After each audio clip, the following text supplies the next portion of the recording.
Breaking news మనస్పర్ధల కారణంగా ఏకంగా భారీ గొంతు బ్లేడ్ తో కోసి పరారయ్యాడు ఓ సాడిస్ట్ హస్బెండ్.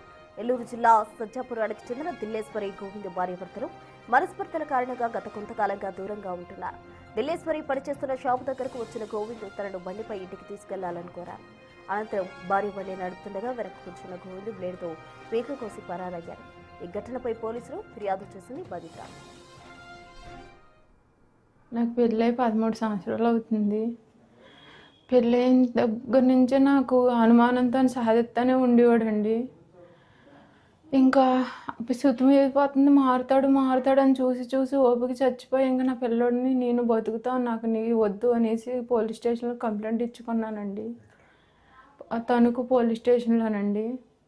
ఇచ్చుకుంటే సారాలోని సామాను తీసుకొని పిల్లోడితో నువ్వు బతుకమ్మని చెప్పి తనకు వార్నింగ్ ఇచ్చి తన జోలికి వెళ్ళొద్దని చెప్పి వార్నింగ్ ఇచ్చి తన్నే వదిలేశారండి. ఇప్పుడు నేను ఒక 5 రోజులు అవుతుందండి బయట ఉంటున్నాను, ఇంకో ఇల్లు తీసుకొని. ఈరోజు మధ్యాహ్నం షాప్ దగ్గరికి వచ్చి కాలు నొప్పి వచ్చేస్తుందమ్మా, నన్ను కొంచెం ఇంటి దగ్గర దింపంటే నేను ఇంటి దగ్గర దింపను, ఆ ఇంటికి నేను రానంటే కనీసం రోడ్డు మీదైనా దింపేయమ్మా అని చెప్పి వెనకాల కూర్చున్నారండి. సగం దూరంలోకి వెళ్ళాక వెనకాల నుంచి పీక్ కోసేసారండి. కోసేసి నా బండి పట్టుకొని వెళ్ళిపోయారండి. మనస్పర్ధల కారణంగా భార్య గొంతు బ్లేడ్ తో కోసిన ఘటన ఏలూరు జిల్లాలో వెలుగు చూసింది. దీనికి సంబంధించి పూర్తి వివరాలు మా ప్రతినిధి సాగర్ అందిస్తారు. సాగర్, చెప్పండి, అసలు వివాదాల కారణంగా భార్య గొంతు కోయడం ఏంటి, వారి ఇద్దరి మధ్య ఏం జరిగింది? ప్రస్తుతం తణుకులో దారుణం చోటు చేసుకుందనే చెప్పుకోవచ్చు. తణుకు సజ్జాపురానికి చెందిన కరగాని గోవింద్ దిల్లీశ్వరికి 13 ఏళ్ల క్రితం వీరిద్దరికి వివాహం అయింది. ఒక అబ్బాయి ఉన్నాడు, అతను 6వ తరగతి చదువుతున్నాడు. అయితే ఈ కరగాని గోవింద్ కొంత మద్యానికి బానిస అవడం, భార్యని ఇబ్బందులకు గురి చేస్తుండటంతో భార్య తణుకు పోలీసులను ఆశ్రయించింది. భర్తతో ఇక ఉండలేనంటూ కూడా ఆమె ఫిర్యాదు చేసిన తర్వాత తన బతుకుతానంటూ కూడా ఒక దుకాణంలో పనిచేస్తున్నాను, తనని కొడుతున్నాడు, రోజు మానసికంగా హింస పెడుతున్నాడు, శారీరకంగా ఇబ్బందులు పెడుతున్నాడు అంటూ చెప్పడంతో పోలీసులు కొంత సర్ది చెప్పే ప్రయత్నం చేసిన ఆమె కొంత విడిగా ఉంటా అనడంతో పోలీసులు గోవింద్కి కొంత కౌన్సిలింగ్ చేశారు, కొంత వార్నింగ్ ఇచ్చే ప్రయత్నం కూడా చేశారని చెప్పుకోవచ్చు. అప్పటి నుండి ఒక 10 రోజులుగా వారు దూరంగా ఉంటూ వస్తున్నారు.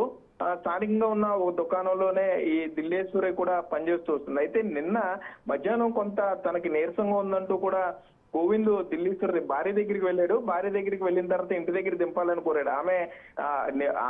ఆమె ఒప్పుకోలేదు. తనని ఆటోలో వెళ్ళమని చెప్పినా కూడా కొంత బతివులాడి కొంత ఇబ్బందిగా అతను మాట్లాడడంతో ఇక తప్పనిసరి పరిస్థితిలో బండి ఈమె డ్రైవ్ చేస్తుంది, వెనకాల గోవింద్ కూర్చున్నాడు. కొంత సజ్జాపురం దగ్గర గౌతమ్ మోడల్ స్కూల్ దగ్గరికి వచ్చేసరికి ఒక్కసారిగా తనతో తెచ్చుకున్నటువంటి పొదునైన బ్లేడ్ లాంటి వస్తువుతో ఆమె గొంతు కోసే ప్రయత్నం చేశాడు. గొంతుతో పాటు గడ్డం దగ్గర కూడా తీవ్ర గాయాలయ్యాయని చెప్పుకోవచ్చు. ఒక్కసారిగా ఈ హఠాత్ పరిమాణంతో ఆమె బండి మీద నుండి పడిపోయింది.